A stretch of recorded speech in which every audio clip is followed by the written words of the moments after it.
Bom dia, senhoras e senhores. Estamos prontos para mais uma aula de filosofia.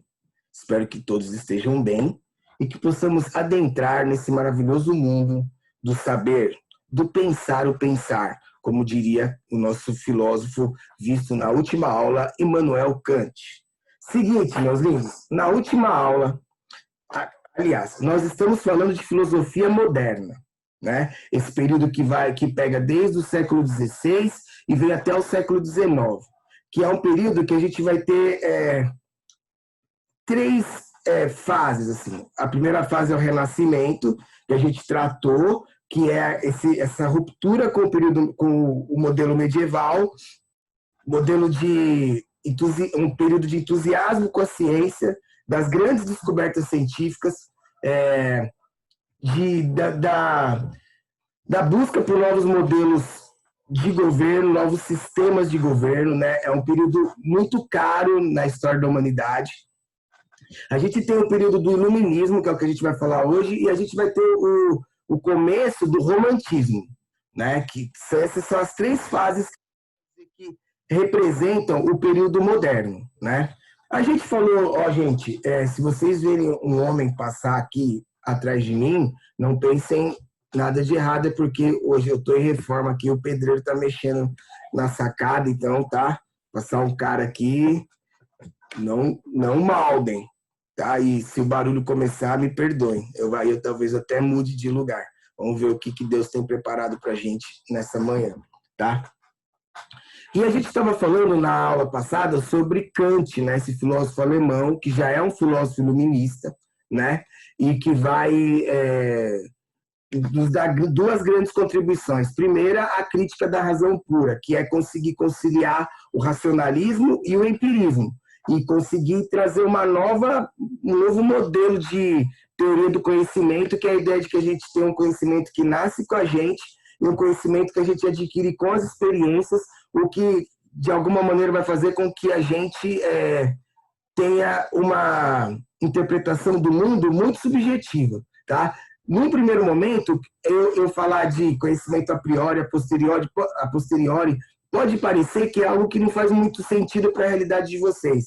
Mas faz, porque eu mostrei para você que, por exemplo, a Monique me ama e a Duda pode me odiar. Tudo depende da maneira como a Duda foi criada e a Monique foi criada, né? Embora todos tenham uma mesma noção do Ibsen, a maneira como eu sou construído na cabeça da Maria e da Monique é diferente. E Kant vai explicar isso de uma maneira com argumentação filosófica. Vai falar do conhecimento a priori, das categorias de conhecimento que já nascem com a gente, qualidade, quantidade, espaço, tempo, relação, e vai falar do conhecimento a posteriori, que vem com as experiências, vai falar de nômeno, de fenômeno, enfim. Ele vai construir todo um sistema que vai explicar aquilo que todo mundo já sabe, que cada um vê algo do seu jeito, mas ele vai explicar por quê. E isso vai ter desdobramento em várias áreas do conhecimento, na teoria do conhecimento, na ética, existencialismo. Então, assim, Kant foi um filósofo importantíssimo para a história da filosofia. E a segunda questão, eu já vou aproveitar para responder, para fazer a correção da página 22. Então, abram na página 22 da apostila de vocês, que a gente vai fazer a correção daquela atividade que eu passei, né, na aula passada. Então, vamos corrigir, eu já vou corrigir no gancho do que eu estou falando de Kant. A pergunta é, em que consiste o imperativo categórico de Kant? Kant era um filósofo muito preocupado em elaborar um sistema moral que fosse universal. O que é um sistema moral universal? Um sistema que funcione para todo mundo.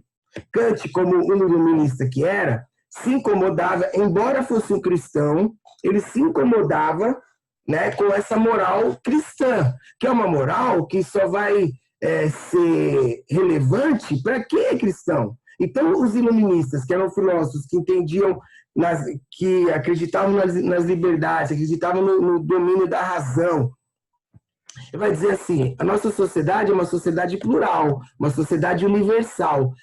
Que tipo de moral poderia criar que servisse para todo mundo? E aí ele elabora um imperativo. O que é um imperativo? Uma ordem que se a sociedade acatar, vai ser uma sociedade organizada socialmente, que é o imperativo categórico. No que ele consiste? Age de uma maneira tal que todos possam agir igual a você.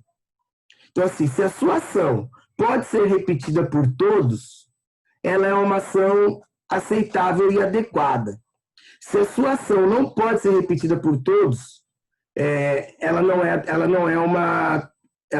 não tem um valor ético, não tem um valor moral. Então, no que consiste o imperativo categórico? Na ordem de que todas as ações devem ser medidas pelo parâmetro de se a sua ação pode ser repetida por todas as pessoas.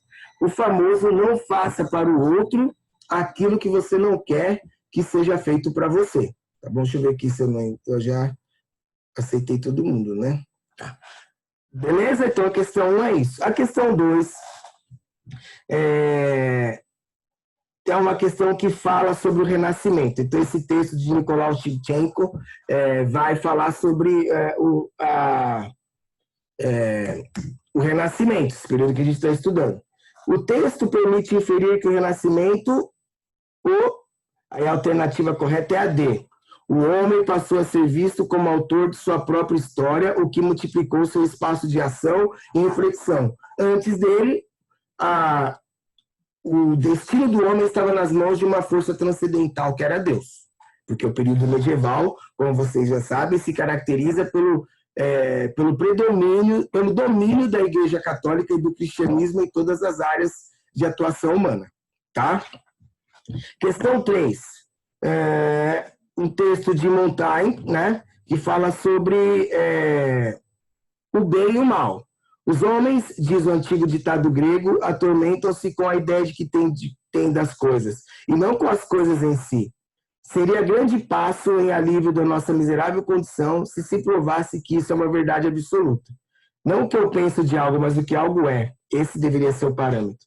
Pois se o mal só tem acesso em nós porque julgamos que o seja, parece que estaria em nosso poder não o levarmos a sério ou colocarmos a nosso serviço. Por que atribuir a doença à indigência, ao desprezo, um gosto ácido, e o mal se o podemos modificar?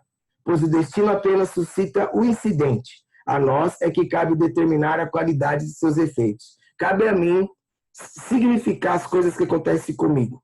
Virar o jogo, né? Não deixar que as coisas me abatam, fazer as coisas se transformarem.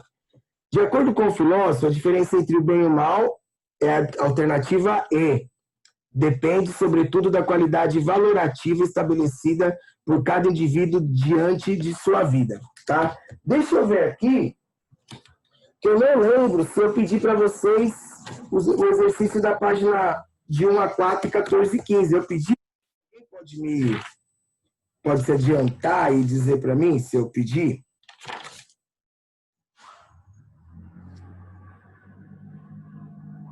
Não, página 21 e 22. Nem precisa, tá tudo certo. Muito bem, vamos lá então. Vamos para a página 23. O iluminismo. Iluminismo, que esse período que é um período tão falado, né?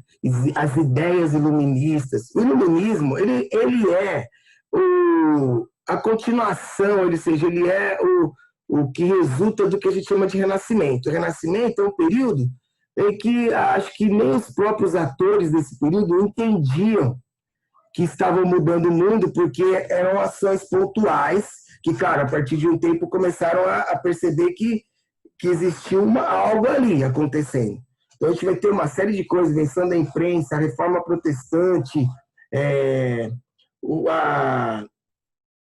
a superação do modelo aristotélico, o heliocentrismo, né? O entendimento que o homem faz parte do universo, que o homem não é o centro de tudo, ao mesmo tempo que a ideia de que ao homem cabe o seu destino. Todas essas eram características do período que a gente chama de Renascimento. O iluminismo ele vai começar no século XVII, né? Sobretudo em países como a França, Inglaterra e depois a Alemanha. né? Quais as principais características do iluminismo? Primeiro que o iluminismo é um movimento que extrapola a filosofia. Tá? É um movimento que vai ser percebido na literatura, na política, na filosofia, nas artes. Tá? Então, é um movimento artístico, social, filosófico, cultural. Né? Ele tem por objetivo, ele vem do final do período do feudalismo, ele tem por objetivo, ao mesmo tempo que fortalecer o Estado, no sentido de que o Estado precisa ser uma unidade, já que a grande referência, as configurações geopolíticas eram dos feudos. Os senhores feudais eram os verdadeiros senhores daquela sociedade. O iluminismo entende que é preciso existir estados unificados, né? Com reis, com um chefe do executivo forte, ao mesmo tempo que os iluministas defendem a não participação do Estado na vida econômica, porque o valor mais caro para o iluminismo é a liberdade. Então, para os iluministas, para os pensadores iluministas, a ideia da liberdade individual, da liberdade de empreendedorismo, da liberdade de opinião é o valor mais importante. E essa liberdade não seria possível com um Estado autoritário. Né? Então, as primeiras consequências do iluminismo na política é o surgimento de déspotas esclarecidos. O que eram déspotas esclarecidos? Eram monarcas que tinham a visão iluminista também. A ideia de constituição, a ideia de liberdades individuais, a ideia de igualdade e não mais essa segmentação social de nobreza e clero com direitos e o povo sem direito algum, com uma vida de pobreza, sem a liberdade de se expressar, de se colocar socialmente. Então, promover as liberdades individuais, a emancipação da racionalidade, ou seja, a emancipação a partir da racionalidade, a ideia de que a razão deve predominar sobre os desejos, sobre os sentimentos, né, e sobre as paixões. A razão é que é o elemento que vai emancipar os seres humanos. Só a razão pode fazer uma sociedade melhor. E isso, automaticamente, se contrapõe ao domínio religioso. Então, o iluminismo vai consolidar essa ruptura da sociedade com a religião, no sentido de ter uma estrutura de um Estado laico. Né? Não é que os iluministas não tinham religião. Não, eles entendiam que a religião tinha o lugar dela. A religião não deveria estar no Estado. O Estado deveria ser laico. Entender que o conhecimento, que a ciência poderia levar o homem a um estado de ilustração. Daí vem a palavra iluminismo, ilustrar. Nesse sentido, um homem racional ele é ilustrado. Ele é capaz de andar a partir dos seus próprios julgamentos, né? Algo impensável na Idade Média, onde só os bispos, o Papa, teriam a capacidade de interpretar a história, interpretar a vida, dizer o que era certo, o que era errado. E contraponto à Idade das Trevas, e esse período vai ser um período que vai modificar o mundo, né?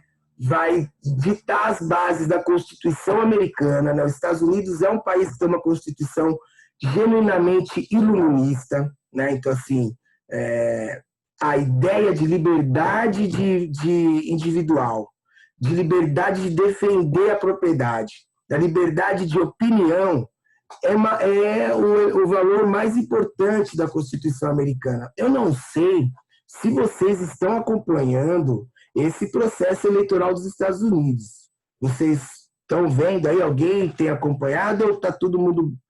Ninguém está ligando aí. Alguém tem acompanhado mais aí? Estão acordado? Se é que tem gente acordada aí? Ninguém? Eu não tô acompanhando, não. Não? Melhor, Guilherme, que Mandar você... real, eu não tô acompanhando, não.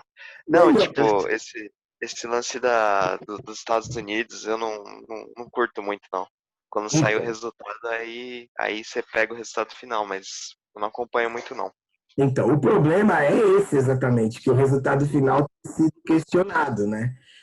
Mas o que eu acho que, só para explicar, vocês sabem que o Trump é presidente dos Estados Unidos, né? Acredito que vocês saibam disso.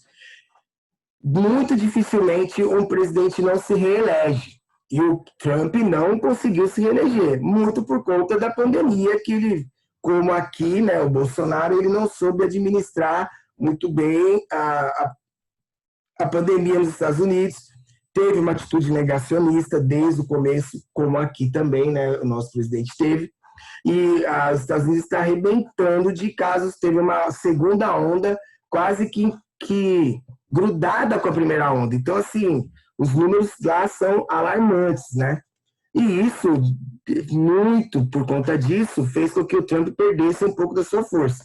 E a eleição americana é muito complicada, né? Porque cada estado faz sua apuração, é tudo no papelzinho, pode votar pelo correio. Então, o Trump não está aceitando o resultado da eleição e está sugerindo, afirmando, na verdade, categoricamente, que a eleição foi fraudada. Só que o fato é que ele é o presidente dos Estados Unidos. Ele está dizendo que a eleição do país dele está sendo fraudada. Então, não faz sentido, porque se ele é o presidente, a eleição deveria ser fraudada para ele. Como que um cara que é um candidato de fora consegue fraudar uma eleição em favor dele, sendo que o presidente é o que está concorrendo com ele? Mas eu estou falando isso da questão de como a Constituição americana ela valoriza a questão da democracia e da liberdade, que quando Trump foi, assim que os votos estavam quase todos computados, ele foi a público, fez um pronunciamento onde ele acusava o sistema eleitoral americano de corrupto e falho. A maioria das TVs americanas interrompeu o discurso do presidente no meio. Isso é uma coisa que nunca aconteceu.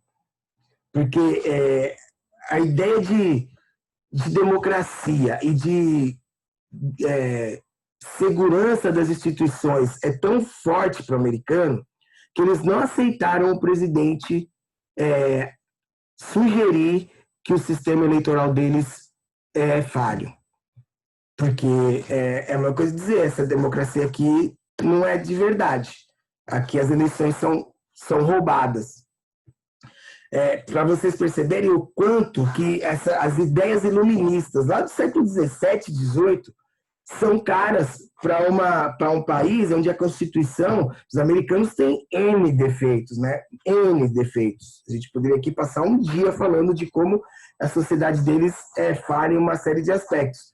Mas a ideia de liberdade, né, e de igualdade, de democracia é muito forte, né? De segurança das instituições, das leis, da Constituição, seguir a Constituição, isso é muito importante para os americanos. E esse foi um grande legado do iluminismo.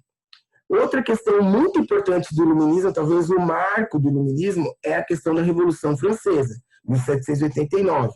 Que foi quando o terceiro estado, o povo, né, se rebelou contra o primeiro e segundo estado, que era a nobreza e o clero, e promoveu uma revolução que é o marco da construção da ideia de cidadania, de democracia, de direitos individuais, né? É uma revolução emblemática, e ela é uma revolução que, eu posso dizer, talvez seja o auge do movimento iluminista. Né? A gente tem inúmeros filósofos iluministas que vocês já ouviram falar.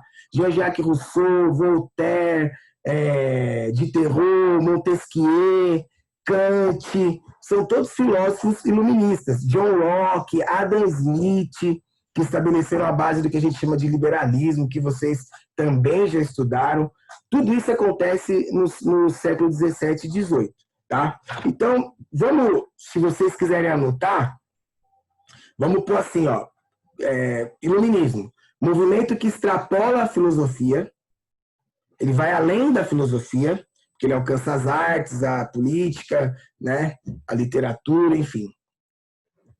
Busca quebrar o modelo centralizado de governo, ou seja, visa romper com o absolutismo, promover as liberdades individuais e a participação política, valoriza a razão e o conhecimento, influenciou a independência dos Estados Unidos,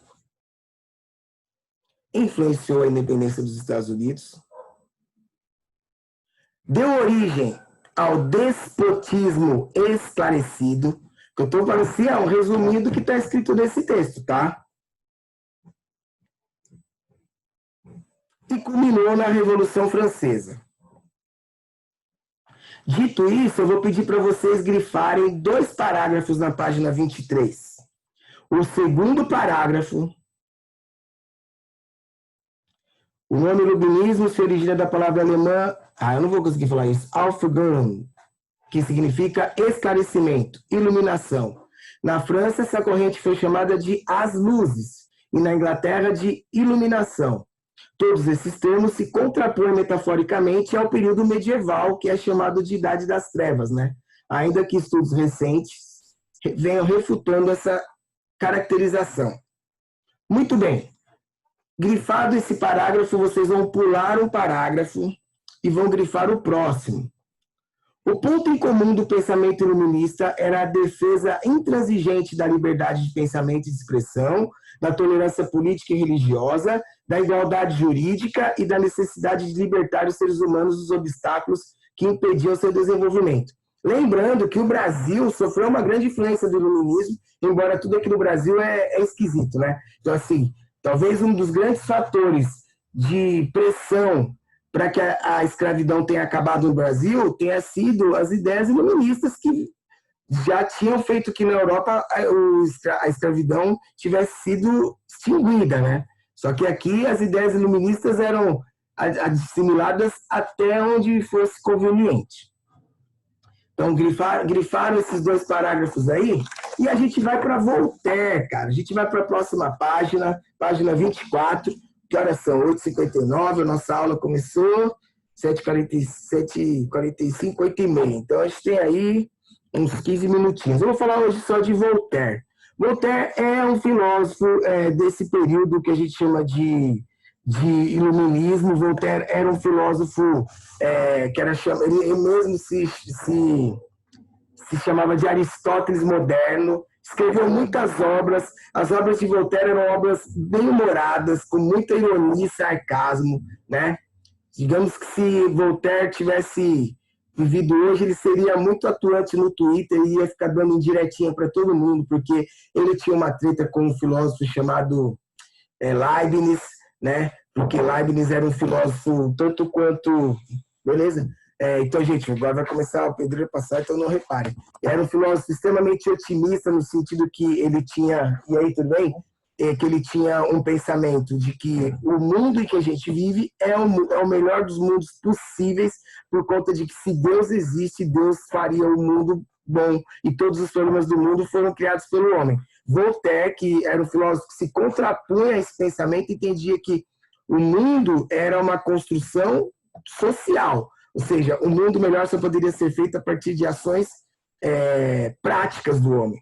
Então, esse otimismo seria um otimismo metafísico, achar que tudo é como é porque Deus quis. Voltaire se contrapunha a isso. Voltaire era católico, vivia numa França que era dividida, muito parecida com a gente hoje, né? Mas era uma França dividida entre protestantes e católicos. Voltaire era católico, mas ele, como um filósofo iluminista, era um filósofo que pregava muito a ideia de liberdade. É dele a frase: posso não concordar com o que você diz, mas vou lutar até a morte pelo seu direito de dizer. E isso, hoje, é uma frase contundente. Você imagina isso no século XVIII, onde protestantes chegavam a vias de fato com católicos, né, de intrigas, de linchamentos, de queimar corpos na praça pública, né? Existia uma guerra civil religiosa na França, com certeza, nesse período. E ele dizia: eu posso não concordar com o seu protestantismo, mas eu vou lutar até a morte pelo seu direito de dizer. né? Ou seja, eu não concordo, mas eu tenho que ter a tolerância com a opinião contrária. Como hoje eu poderia dizer, eu não concordo com a sua posição política, mas vou defender até a morte o seu direito de ter essa posição. É mais ou menos por aí que Voltaire vai agir. A grande característica de Voltaire é a tolerância, né? A diversidade ao respeito às opiniões diferentes. Eu vou pedir, eu vou ler aqui com vocês. Voltaire foi um dos filósofos mais comprometidos com as teses iluministas, na página 24. Sua participação no movimento iluminismo se deu mais como agitador e propagandista do que propriamente como teórico. Ainda assim, deixou obras que estão entre as mais importantes das filosofias das luzes, nas quais não faltavam o humor e o sarcasmo. Chamava a si mesmo de Aristóteles moderno. Obcecado pela razão, foi um crítico feroz da Igreja Católica e do absolutismo francês. Deixa o motoqueiro passar. E um defensor intransigente da liberdade de expressão e do pensamento. É muito conhecida uma frase atribuída a ele: não concordo com a palavra do que dizeis, mas defenderei até a morte o direito de dizê-la. Apesar de sua crítica à religião, Voltaire não era ateu e concebia Deus como um princípio explicativo do universo e uma verdade demonstrável. A grande maioria dos filósofos iluministas, diferente do que se pensa que eram ateus, não eram. A gente vai ter Spinoza, Voltaire, são filósofos que entendem Deus como uma força superior, criadora de tudo, mas que questionam a visão católica ou cristã de Deus, de como ele é configurado na religião. Mas a grande maioria dos filósofos iluministas tinham-se religião e entendiam Deus como uma força transcendente e imanente, uma força que está acima de nós, mas que também age entre nós. Nós, de uma maneira, representamos a totalidade de Deus. A grande maioria dos filósofos tinha essa visão. Para Voltaire, Deus era o princípio explicativo do universo. Não poderia existir um universo sem uma força criadora. Tá? O que ele atacava eram aspectos corriqueiros da religiosidade, em especial da Igreja Católica, como a crença em milagres, as superstições e, sobretudo, a repressão que a Igreja praticava contra quem divergia dos seus dogmas naquela época. Vocês se lembram que tem a Reforma Protestante e depois tem a Contra-Reforma Católica, que vai rever aquilo que o protestantismo acusou como errado na Igreja Católica medieval. Né? Então, quando a gente fala de Igreja Católica medieval, a gente está falando de uma outra coisa. Tá? A gente não pode colocar os erros da Igreja Católica medieval na Igreja de hoje. Tá? Mas Voltaire, ele se colocava contra algumas dessas práticas do catolicismo do seu tempo. Tá bom, gente? Eu vou parar por aqui, tá? No iluminismo. Na próxima aula a gente vai falar de Rousseau, tá? Rousseau é aquele filósofo que diz que o homem nasce bom, mas a sociedade o corrompe, tá? Vou fazer a chamada, um minutinho só. Vou fazer a chamada, vocês entenderam o recado, né? Então, quem não responder, já era.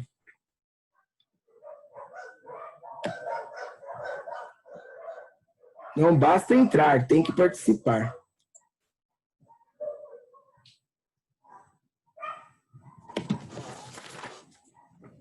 É agora que a gente vai ver quem é quem. Quem prestou atenção na aula do tio Ibsen. Ou quem deixou o tio Ibsen falando sozinho. Vamos lá.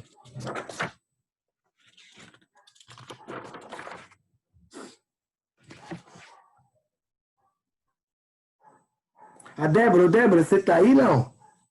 Fala aí se você estiver aí, que eu quero te perguntar um negócio. A Beatriz não está. Bruno?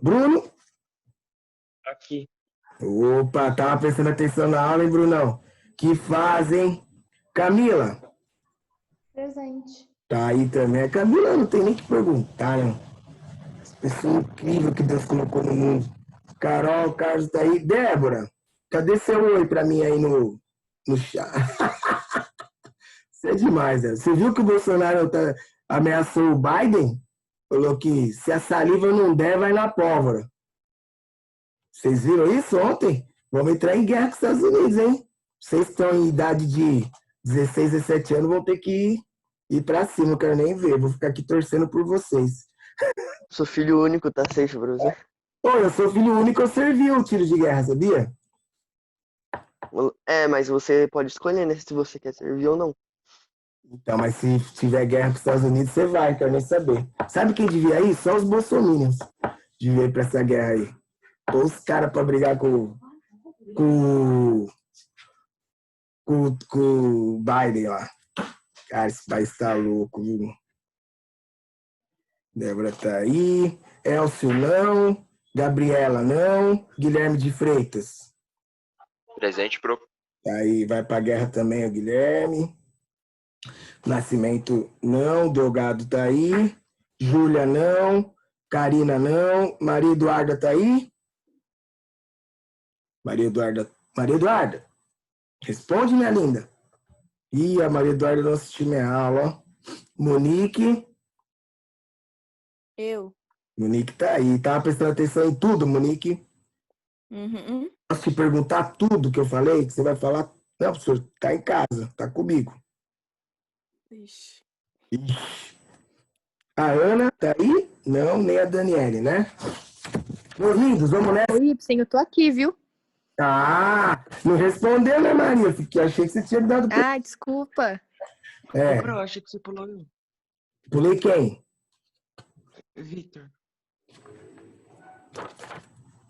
Vitor, é mesmo, Vitor. Não, eu pus você aqui, sim. Deixa eu pôr aqui a Maria. Então tá, gente. Até mais, hein? Até daqui a pouco, então, beleza? Tchau, Pro. Tchau, Até. Falou, até mais. Tchau. Tchau, pro. Débora. Falou.